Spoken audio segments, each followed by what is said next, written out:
Hey YouTube, wanted to share some tips and tricks on rebuilding the Enerpac RC158 and the 108 cylinders. Now, they're very simple.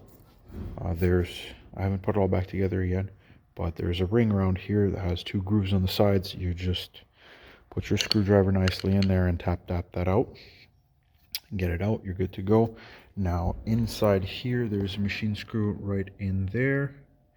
You unscrew that screw, that releases the spring here. And you're able to pull out the rod. Now this rod I had to replace. My issue that I had was that it was leaking from that bolt in there. So the way that this separates out is there's a spring inside here that's like this, and it has a thing. Now this all goes inside the spring. I'm just keeping it outside so you can see it. This sits in there. Now this screw goes in here. I was able to get that screw out using this here. What is this? A 3. Whoopsies. There we go. Butterfingers. 3/16. 3/16 Allen hex key, I guess.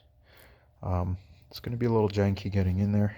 If you have a 3/16 straight Allen key that's this long, good for you. You can go ahead and do that. In my case, I had to do this little setup and get my extension going. It's a bit tough. Like you can see, these components don't even fit in here like this right now. You have to cock the spring over, so it's going to be tough sticking your whole setup in there. What I found was just sticking a screwdriver in the side here and just prying it off a little bit to the side, get everything in there, get your screw unscrewed. Second issue that I had, once everything was nicely put back together, I put the rod into here, and to get that machine screw back into that hole there, the issue being that that is not enough space, and your screw hole is approximately like here. So you'll be looking in there and you got this pulled over and you got your screw holes right here. How are you supposed to get that screw in there while still being with this? Now Grade A Tool sells like a $45 tool that's it's essentially a piece of pipe, and it's got this little thing, so you stick it in there and then you twist the pipe over and it pulls it to the side, and then you stick your screwdriver in through the hole. It's all very nice, but it's all very useless, because what you want to do is just stick your screwdriver in here and catch just that little bit there, right? And pull it all the way to the side as much as you can. So you pull it out a little bit. And obviously that's going to be screwed together, so this is going to have a tension. It's going to have tension. You're going to pull it out about to there with your screwdriver. Next, you're going to get your little 99 cent special for a pack of 4 Harbor Freight clip, and you just jam it in here. You jam it in there like that. So you had your screwdriver in there to the side like that, and then you have this thing here. You just jam it in and you'll feel it. You'll feel it going into the spring. Actually, I can feel it right now. So you have it going, and what you're doing is you're actually just jamming it in there like so.